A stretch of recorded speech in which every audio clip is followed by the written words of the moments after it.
Dan apa yang saya nak ulas ini insya-Allah apa yang telah kita bicarakan dalam muzakarah fatwa kita yang lalu, dan sebenarnya apa yang kami bentangkan pada hari ini iaitu ketika kita masih ada rujukan utama, masih ada ayahanda, iaitu ketika itu Sahibus Samahah Datuk Yusof masih bersama kita. Dan kami beruntung dipimpin oleh Sahibus Samahah, dan kertas yang kita bicarakan pada hari ini iaitu masih berkait tentang fatwa-fatwa tahun lepas ya, dan tahun sebelumnya tuan-tuan. Dan kalau kita perhatikan tajuk yang Ustaz Azlan bagi pada saya ini, ajaran ma'rifat oleh Ismail bin Arifin. Kalau dia letak nama dia Ma'ipin tuan-tuan, orang mungkin tak berkonan lah, orang mungkin tak ikut. Tapi dia letak nama apa? Ajaran ma'rifat. Nah, ma'rifat itu yang memancing gitu. Okey, makrifat itu, perkataan makrifat itu akan mengelirukan ramai orang. Kan, dan kita pun tuan-tuan memang lebih terpesona kalau setakat ustaz saja, orang mungkin tak berapa nak panggil. Tapi letak sikit gelaran-gelaran al ujung itu kau. Kan, letak sikit apa-apa menempel tuan-tuan. Jadi orang lebih tertarik. Maka itulah sama konsep tuan-tuan, ini kita boleh kiaskan dalam mana-mana aliran pemikiran tayarat al-fikriyah. Maka mereka akan gunakan benda yang sama. Dia tempel, dia tampal sikit tuan, maka ajaran ni dia laku sebab ada nama makrifat.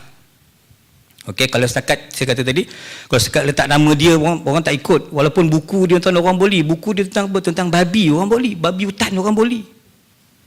Saya ingat masa kita bincang Dr. Suri kan dalam syarat fatwa kan, dia turun ke Rombau, orang Rombau apa boleh buku dia. Ni lepat ni tuan-tuan. Sebab kenapa?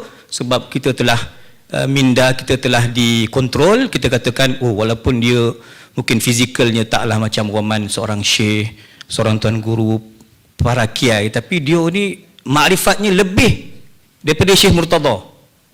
Begitulah kalau kita nak baca. Makrifatnya lebih daripada tuan guru kita Datuk Haji Abdullah bin Sijang.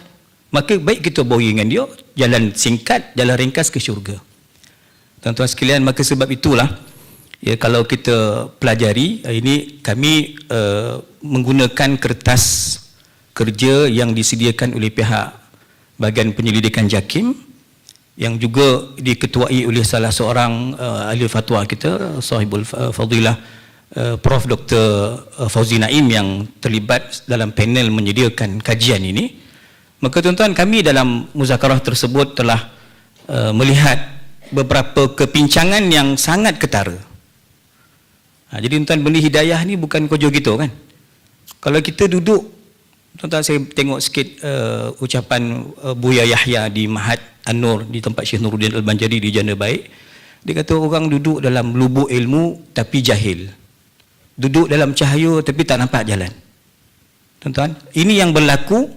Tuan-tuan sekalian, hidayah ni yang terbabit dengan ajaran-ajaran sesat ni bukan kata orang yang tak sekolah, orang kampung yang buta huruf, tak, tetapi orang terpelajar tuan-tuan juga. Walaupun dia khirij graduan Al-Azhar sekalipun, tak kisah mana dia mengaji pun tuan, benda hidayah ni dia tak pilih bulu.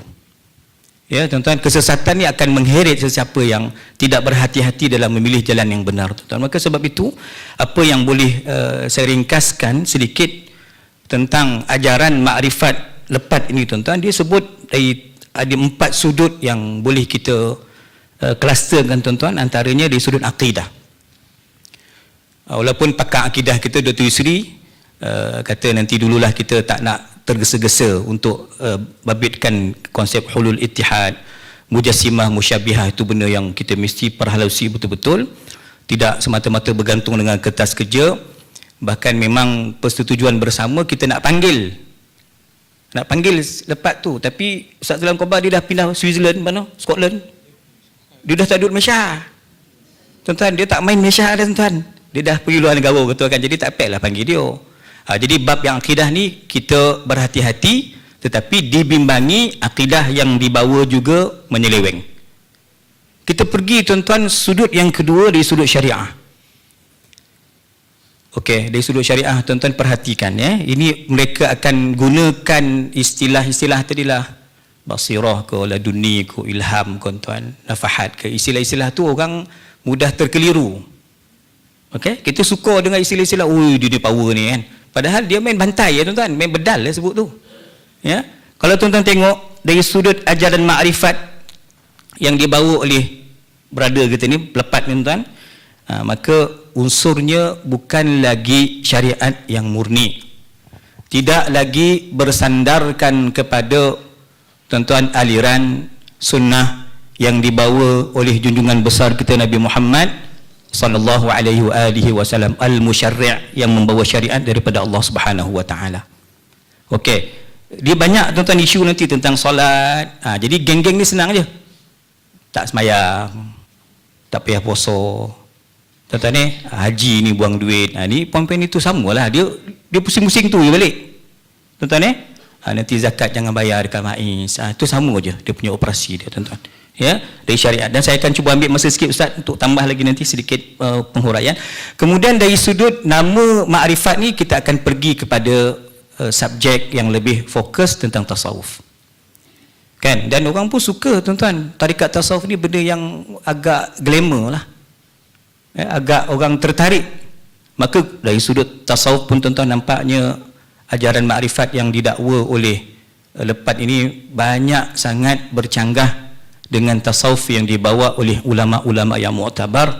Dan tuan-tuan, sudut yang keempat ialah dari sudut beliau membicarakan, membahaskan tentang Quran macam dia tu mufassir. Dan tuan-tuan, syarat nak jadi ahli tafsir ni berapa ilmu? Sekurang-kurangnya 16 ilmu alat. 16 ilmu tuan-tuan. Apa ilmu yang kita ada hari ni, melainkan apa yang kita boleh buat ialah kita baca tafsiran para ulama. Kita tak ada kemampuan untuk mentafsir, tapi tuan-tuan, lepat dia lebih handal daripada ulama-ulama lain lagi. Dia boleh tuan-tuan tafsir apa yang bercanggah. Kita tak cerita tentang tafsir dari sudut maudhu'i, tafsir ulama-ulama fiqh, ulama-ulama Imam Az-Zamakhsyari dalam Kasyaf, cerita sikit bab akidah tuan-tuan mungkin dalam Mafatihul Ghaib. Bukan itu sahaja, tapi dia lebih up lagi. Kalau kita baca tafsir tuan-tuan, Bahrul Madid Al-Imam Ibnu Ajibah, itu dah pergi tafsir sufi dah tu. Tapi dia lebih pula lagi daripada Imam Ibnu Ajibah radhiyallahu an. Ini tuan-tuan kita kena perhatikan dari sudut pentafsiran Quran, yuharrifuna al-kalima an mawadhi'ih. Okey, tahrif. Apa tahrif? Menyelewengkan tafsir tuan-tuan perangai Yahudi. Ketika mana tuan-tuan, wa kanu min qablu yastaftihuna 'alal ladzina kafaru falamma ja'ahum ma 'arafu kafaru bih. Allah gunakan perkataan laknat, fala'natullahi 'alal kafirin. Mereka ini kita balik tuan-tuan kepada kalimah ma'rifah. Okey, ma'rifah dia lebih tinggi daripada ilmu. Dia sudut disiplin tuan-tuan. Sebab tu yang ada ma'rifah dipanggil al-arif billah. Yang ada ilmu kita panggil al-alim. Ulama alim tuan-tuan biasanya kalau kita pergi kepada subjek tasawuf, alim tu ulama syariah.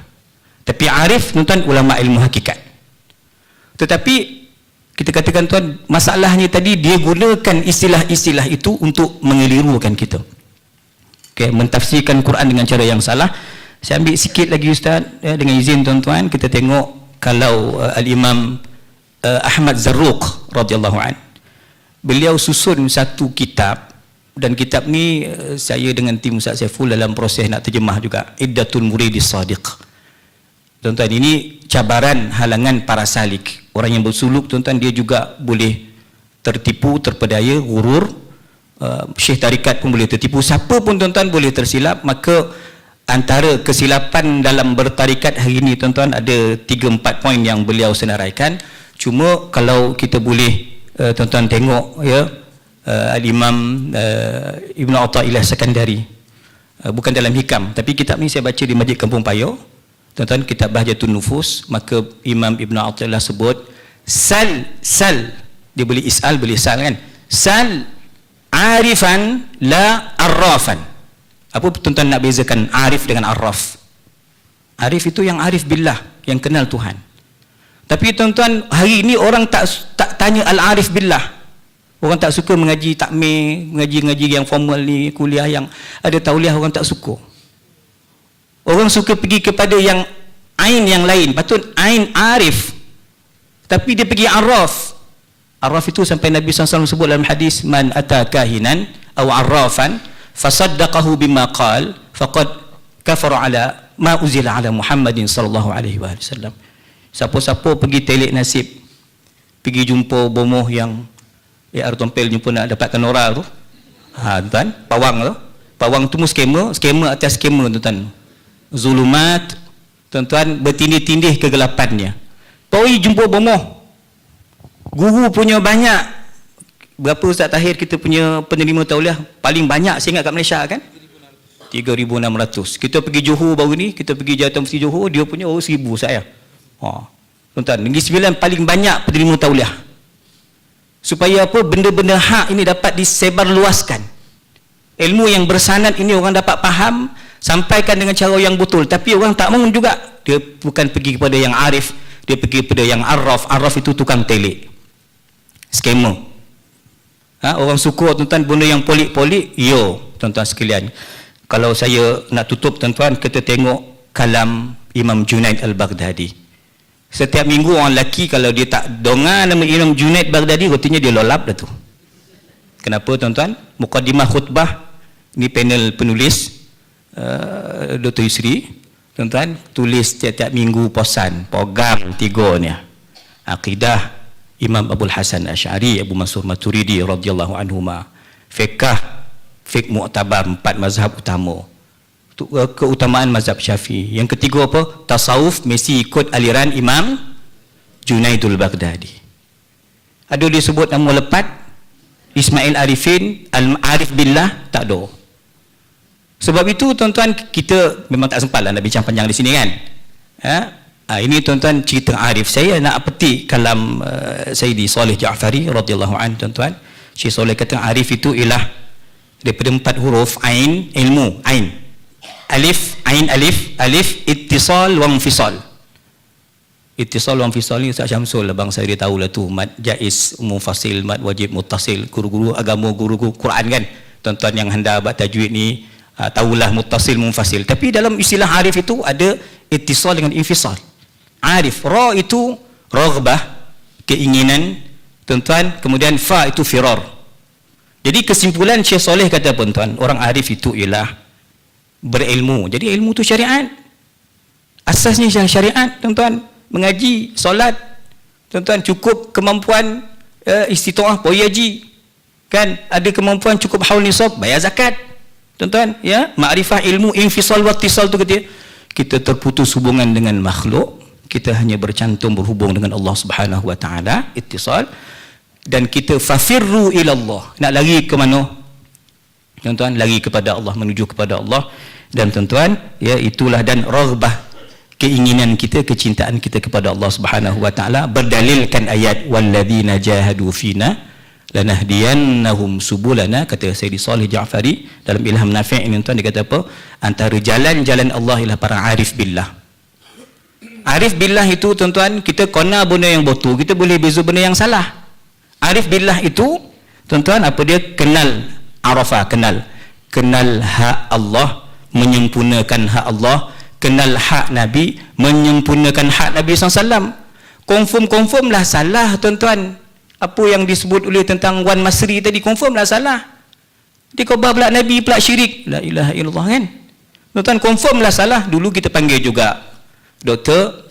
Ismail Kasim, panggil juga tuan-tuan. Kasim Baba tu sama juga dia, macam handa tafsir, macam alim bona, suruh mengaji tak boleh, baca Quran tak pandai kan. Rujukan kitab muktabar mesti kitab muktabar dalam bahasa Arab, bukan bahasa Inggeris, bukan Google. Tapi tak boleh tuan-tuan. Maka Sayyidi Saleh kata apa? Antara jalan Allah itu ialah mengenal, berdamping, bersuhbah, berguru tuan-tuan dengan para ahlillah, para arif billah tuan-tuan. Kenal hak Allah, kenal hak Nabi SAW, kenal hak para wali Allah tuan-tuan, dan juga kita memenuhi adab hak sesama muslim. Itu baru kata arif. Kalau tidak tuan-tuan, maka sebutlah apa nak sebut, ilmu makrifat ke, ilmu hakikat ke, tarikat ke tuan, itu semua bercanggah kalau tidak selari dengan apa yang Imam Junaid sebut, tariquna hadha muqayyadun bil kitabi was sunnah. Tarikat kita mesti terikat, kemas dengan Quran hadis. Faman lam yahfazil Qur'ana walam yaktubil haditha falaisa minna. Orang yang tak mengaji Quran, tak belajar hadis, tidak layak dinamakan orang tariqat, tidak layak dinamakan orang yang bertasawuf. Wallahu alam bisawab, tuan-tuan.